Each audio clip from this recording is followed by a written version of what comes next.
So chapter 10 is all about correlation and regression. And we're going to start off with some easy concepts like the scatter plot and correlation, things like that. But this is a very applicable chapter for things in general. When we are given different data points and we are asked to find their relationship, or to find if they are related, or to find an equation that goes with the information, then this chapter is what you would have to use to get your information. So in 10-1, obviously scatter plots and correlation. Before we got to this chapter, we talked already about inferential statistics, and that's just a branch of statistics that is taking your sample and making some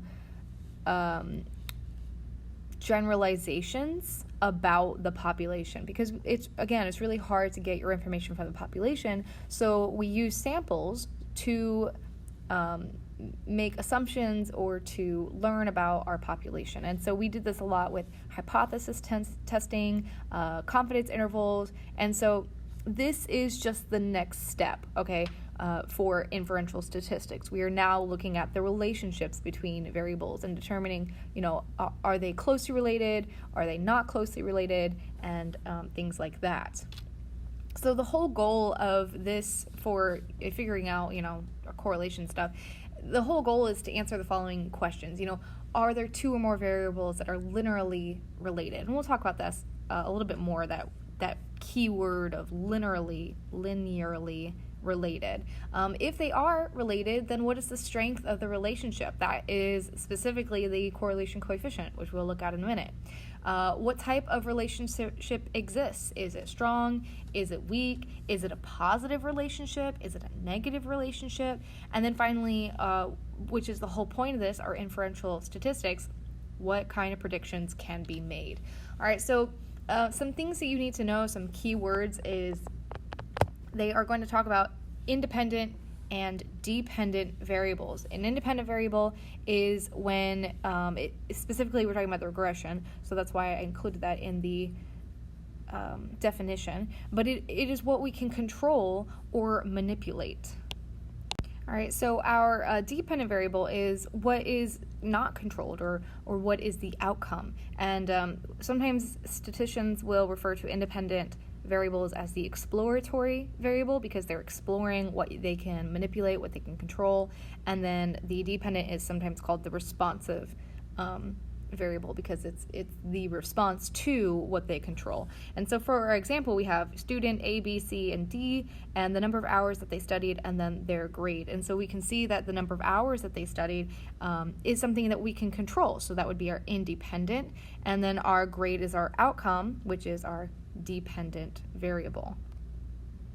All right, so distinguishing between the variables independent and dependent is usually a very straightforward process, but sometimes when you're looking at sort of more complex issues, it is a little bit more difficult. And so you can actually, as a researcher, you can decide, well, I want this to be my independent variable, so therefore this will be the independent, and then therefore the other thing is my dependent. And so that's sort of, your own choice, which is why researchers are responsible for defining each variable, and they may pick them arbitrarily. So for example, like when we are studying the attitudes of husbands and wives on a certain issue, they may rate it between 0 and 10, 0 being they don't really care, 10 being they feel strongly about it. It is sometimes difficult to determine what is the independent variable unless specified by the researchers. So if you're comparing the men's perspective to the women's perspective, you can put quantifiable data to those perspectives. That is possible. But what is the independent? Is the male perspective the independent, or is it the female perspective that's independent? That is a decision that you would have to create or make as the researcher. I will add that it is very important to distinguish before you get started what is independent and what is dependent. That is something that has to be stated beforehand, but then you also need to actually state it so that when you're talking to people or when you're writing a paper or something, it says specifically, this is my independent and that is my dependent.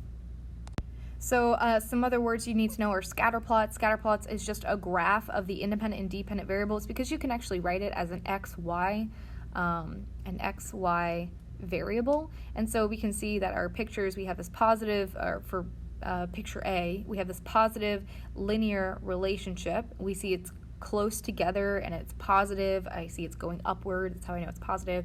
Our picture B is the same idea, but now it's going downward, so it's a negative linear relationship. And I know it's linear because it's a line. That's what a linear relationship means.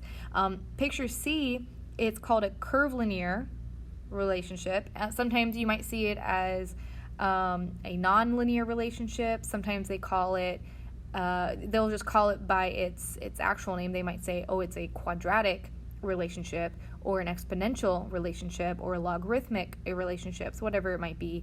And then picture D, it doesn't really follow anything. It's too random. And so we would say for this one, well, there is no relationship. The other thing you need to know is independent variables are always on the x-axis, and dependent variables are always on the y-axis, which is why it's important to distinguish between the two and state it.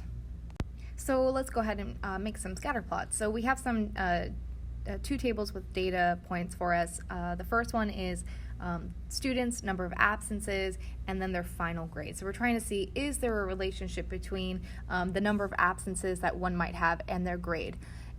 By creating the scatter plot, we can see, is it completely random or are they related? And so we can create a XY chart. All right, so here's my XY chart, and I'm just going to ask myself, what is the lowest value, which in this case is a 2, and what is the highest value? And I'm going to think really fast of a way that I can represent that on my x-axis, and I think I could probably get to that by going by 2s. So I'm going to add all my tick marks, and then I'm going to number it. Here we go. Okay, 16. All right. So then I do the same process for my y variables, and I see that, I have a lowest of 43 and I have a high of 90. So I can probably just go by 20s this time. Okay, so 20, 40, 60, 80, 100. I have a little extra, so I'll just erase that. And now I'm just going to put my points. I'm going to go through each point. I have 6, 82, so I'm going to find my 6, and I'm going to put it even at 82. So my next point would be right here.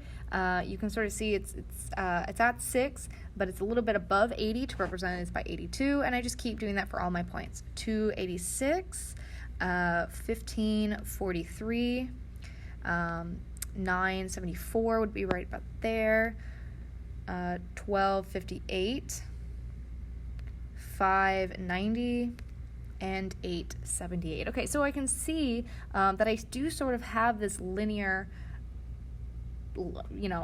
points, or a line, really. I have this linear relationship, that's what I'm looking for, and it's sort of going downward. So I can say, oh, well, as your absences increase, your grade starts to decrease. Your grade is going down. The more absences you have, the lower your grade. Okay, so we could say that this is based off of the pictures we had on the previous screen, we can say this is a negative linear relationship. All right, same process with the next one. Now we're looking at a company or companies for car rentals, and this is the number of cars, and the Y variable is our revenue. So we'll do the same process again, create our XY chart, and we will identify our lowest and our highest of each variable, which I have 8.5, 6.3, 63, and 1.4, and 7. So I'll make my XY chart, make it a little bit longer just in case, put my little tick marks. I might have a few extra, that's okay. And I'm going to go by ones or not ones, I'm going to go by tens on the x-axis.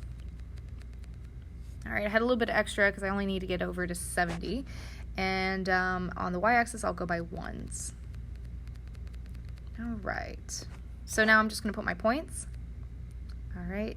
And I'm really sort of estimating right here as I do this, but it should be okay. So I did 8.5 and 1.5 first. So I actually did letter company F. So then company E is 13.4 and 1.4. Company D is 19.1 and 2.8.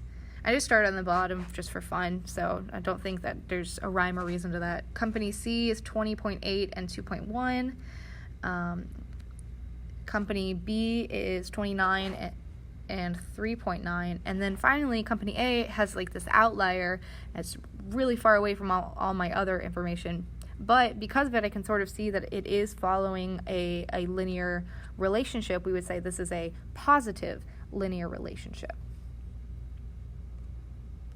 All right, so this is all, how do we define this relationship, okay? We define it with our correlation coefficient, okay? It's a number that determines the strength of the linear relationship between two variables. And there's two different types of correlation coefficients. Just like previously we had two different types of like means, okay? We had the population mean, we had the sample mean. So this is the same idea where we have a population correlation coefficient, and this is computed by using all possible pairs of the data values, that's x, your xy, that's your independent and dependent, taken from the population, and it's denotated by rho, okay? That P right there is a lowercase Greek letter for rho, and then the linear, what we've been doing, that's computed from sample data, and it measures the strength and direction. So the strength would be, it's a strong relationship or it's a weak relationship. And then the direction would either be it's going upwards or downwards, which we would define as positive or negative of a linear relationship between two variables. And this is just represented by the lowercase r from the English letter. Get it? English alphabet. Anyway, all right, so here's some linear correlation. Some things to know about it is that it ranges between -1 and +1.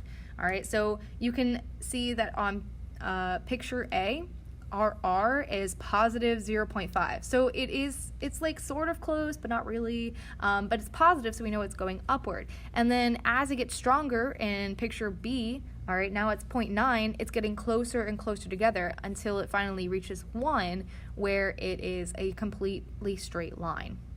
All right, and so the same thing can be applied for negative. For letter D, it is it's not super strong, but it's not weak either. Weak would be like if it was equal to 0, that would be completely random.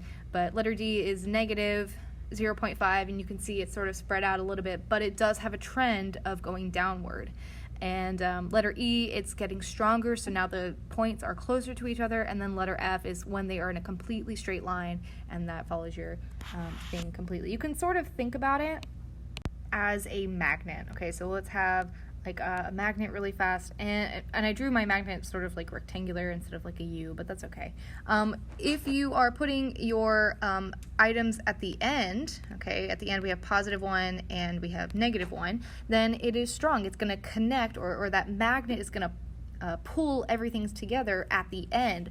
But if it is in the middle, well, that's when it's a little bit weaker. Okay, if you have a magnet and you're trying to connect two magnets together in the middle, it doesn't connect. They connect at the ends. Okay, so sometimes when I teach this to my kids, especially if they're in like Algebra 2 and not really a statistics class, I teach them, look at what it rounds to. If it rounds to, -1, well, that's sort of a couple of areas. It could be like -0.6. That rounds to -1. So we could somewhat conclude it is strong.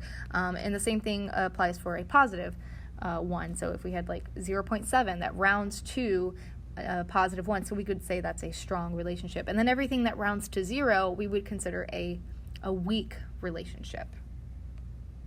All right, so here is some basic notes. You have your properties of the correlation coefficient. This is just reiterating the most important things that I said previously, and that is R, or the correlation coefficient, does not have a unit. It's not like inches or feet or books. It has no unit. So we would never say it is, 0.5 radians. Like radians is obviously from geometry. This doesn't have a unit. It always is between -1 and +1. So if you ever see something like r is equal to 1.4, that is automatically incorrect. If x and y are switched, so if you switch your variables, r doesn't change. R is pretty consistent, or remember that's the correlation coefficient. If y and x's scales are changed, then r is unchanged. Okay, so just like when I was making my scatter plots, I picked my scale. Okay, I picked on the bottom for the x-axis, I want to go by tens, and this time I want to go by 100s. Okay, if I change my scale, our correlation coefficient does not change. It has absolutely no bearing on that number. But it is really sensitive to outliers, which is why, I showed you two cases, and we'll do an example of finding R in a second. Just some basic information that you need to know about your data is that, and you have to understand for our class, this is not going to be stated every single time, but these are assumptions you can make from the book. They are not assumptions you can make out in the real world, okay? Because obviously you have to do a whole lot to make sure that your sample is random. But for the textbook, we have a random sample. The data pairs fall in an approximate straight line and are measured on the interval or ratio level. So the whole thing from that is it falls in an approximately straight line. That's the most important piece. And then the other thing you can sort of know about this is it follows a bivariate normal distribution. And basically that's just saying that when you look at your x values, your y's, they normalize, so they follow a normal curve. And when you look at your y values, the x values, when you look at your y variable, any y variable, your x values normalize. Okay, so it goes both ways. That's what bivariate normal distribution means. Again, that's not super important. It's just some extra free information for you. So this is our lovely equation. And I know some of you guys have like bug eyes looking at this, or your mouth probably just opened and dropped, but this is our equation for figuring out the correlation coefficient. And after we do it by hand, I will show you how to do it on a calculator, but for now we're going to do by hand. So this is how you find a correlation coefficient. This is your equation. It is long, but it's not complicated. It's just long. And so we can actually find our correlation coefficient just by doing a simple little table. And we're going to make the table. So this is actually the same data points from our car rental companies, and we're just going to figure out what is all of these data points. And once we're done, we're going to find the sum of them, because that's what it's asking for in our equation over here. We're going to find the sum of it, and then we are going to plug it into the formula. So let's get started. So I'm actually going to speed this up. I'm just multiplying our 63, our x and our y values. I'm just multiplying right there to fill in this column. Then I take the 63, 29, 20.8, etc. I'm taking all that and I'm squaring each one, and I'm filling in this column now. Once I'm done, I will take the y values and square those, fill them in, and I'm just speeding through this for you guys. Once you're done, you need to add everything up downwards. So I'm showing you, this is just adding downwards. All these values are just being added downwards. All right. Now that I have this, I can finally go to my formula. All right, so let's copy over our formula from before. That's the n times the sum of xy minus the sum of x times sum of y, all of that over the square root of all of this. I'm just going to write it down so that we can hurry this along. I will say you have to make sure you distinguish between the sum of x squared and then the sum of x to the second power. That's very important. So now I'm plugging all this in. I have my n, which is 6. 682 is that sum of x times y, and then I take my two pieces and put those together. The denominator I'm just plugging in, and I see a typo. That's actually supposed to be the sum of y squared, my bad, but it should be 80.67 minus 18.7 squared. So all I did was I just plugged in all my pieces. Let me just double check everything is in the correct spot and I'm all good. That looks good. Everything looks great. So at this point, I'm going to go to my calculator and I'm going to plug in everything. Alright, so once again, I've plugged in everything into my calculator already. Using the fraction part of this calculator is going to be extremely helpful. Notice how I do not have two sets, I don't have brackets or anything, because the calculator can pretty much understand PEMDAS within parentheses. I'm not going to worry about that too much. I'm just going to have parentheses around my first x values and then parentheses around my second half with the y values. So now that I'm done, I can press enter, and I have an issue. So I found my issue. My issue is that I accidentally put 8.67 instead of 80.67. So I'm going to go back here and I'm going to put in that 0.67 minus 18.7 squared. Delete this. Delete. All right, and now I'm going to try it one more time, and I get an answer of 0.91, etc. All right, when you are doing this, you must always, please hear me, always round to 3 decimals, always. For some reason, the correlation coefficient requires 3 decimals. I don't know why, but it does. So when we round this, it should be 0.982. So I'm going to come back here and I'm going to write r equals 0.982, and that is my answer.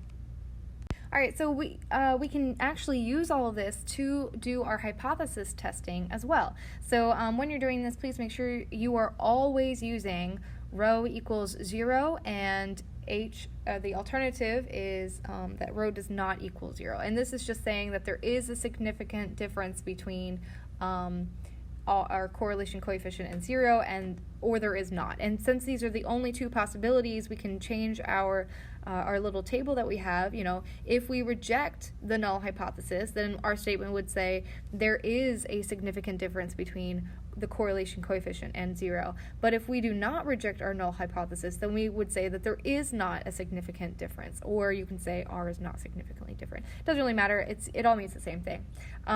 When we are doing hypothesis testing, we're going to use the t-table or t-test, and our t-test is going to be our correlation coefficient times the square root of our degrees of freedom, which is now n minus 2, over 1 minus the correlation coefficient squared. So this is to find our test value.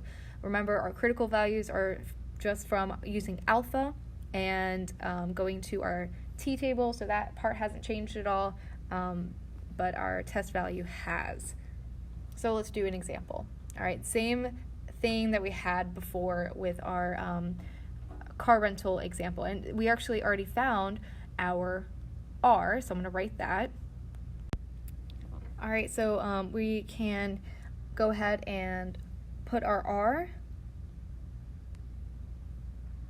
which is going to be r is equal to 0.982, which is what we found from before.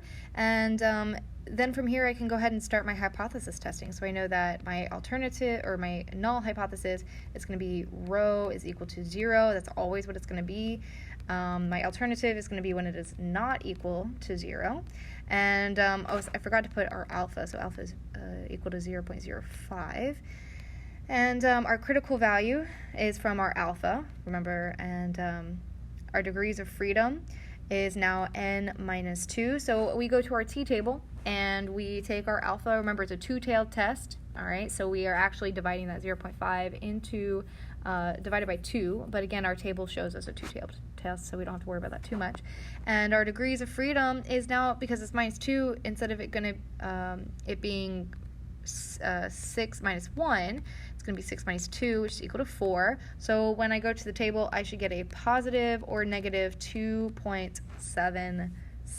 All right, so then after that, I can find my test value using the formula. R is equal to r times the square root of n minus 2 over 1 minus r squared.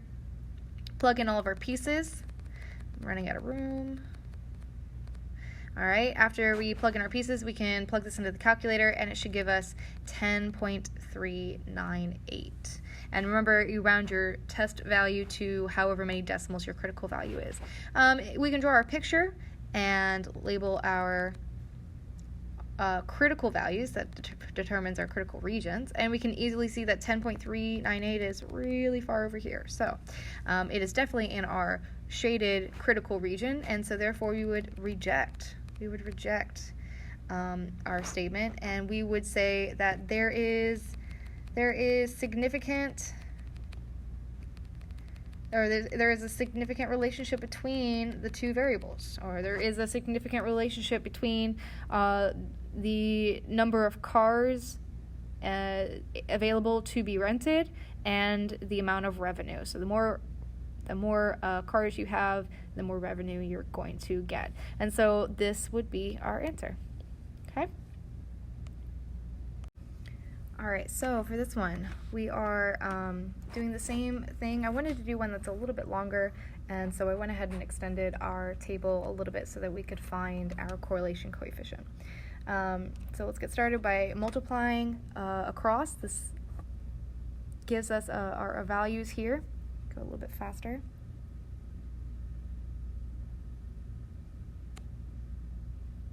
All right.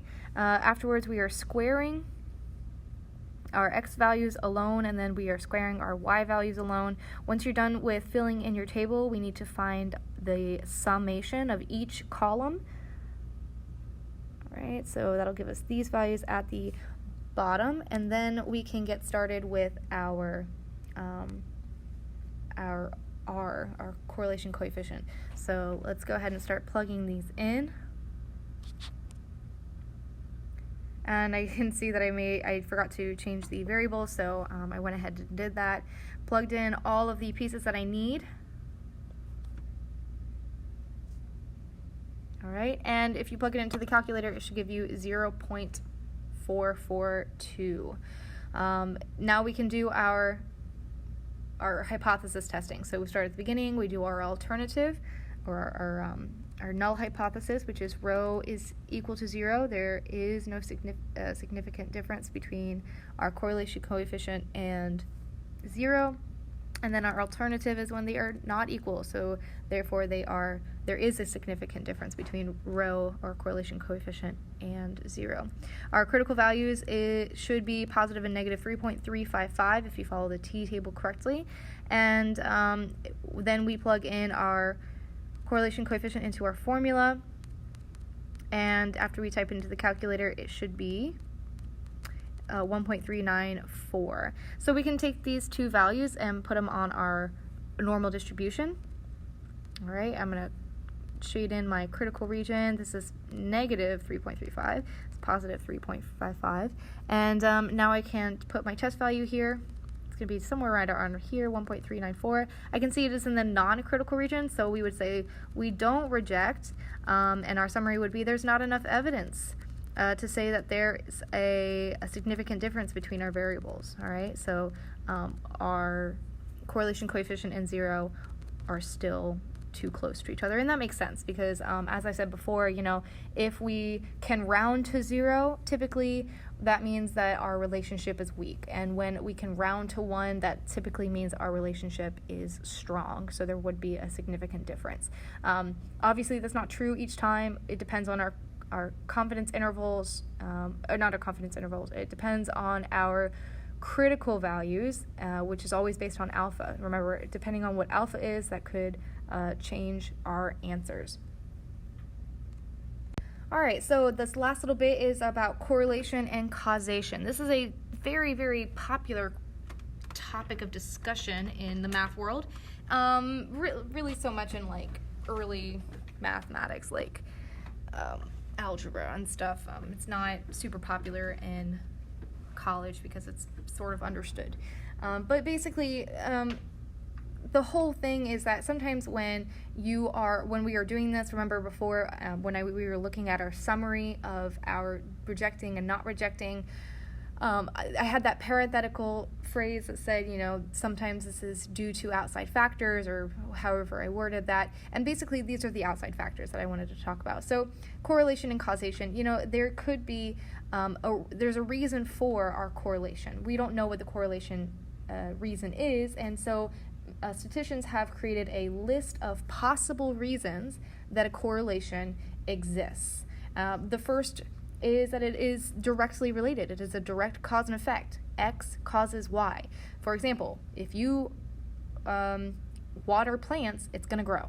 That is a direct cause and effect, and they are strongly related to each other. It could be the reverse cause and effect, where Y causes X. Okay, so this is a little bit more complicated. Researchers could say, well, drinking coffee causes nervousness, because sometimes people get really shaky, and they have panic attacks sometimes when they drink coffee. But there are some people who are dependent on coffee, so that could be another possibility. Some people are addicted to Coke, and if they do not have Coke, they start going through withdrawals. Not Coke as in the drug, Coke as in the drink, guys. Another thing, it could be a third variable. This is what we call a lurking variable, because we don't really know it's there. So things like suicide, it could be correlated to a poor diet, all right? But even people with healthy diets can lead to suicide. It depends on their family history. It could depend on what's going on in their life. So these sort of third factors or third variables, we call them lurking variables, because we might not know what they are, but that does not mean that just because we don't know what it is, that it's not there.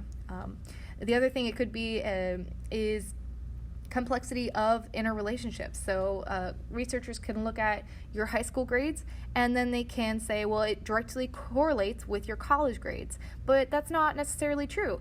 There's other factors that go into that. You have a lot of different life events happening in college. You have different motivation. You have sometimes family crisis. You have different friendships.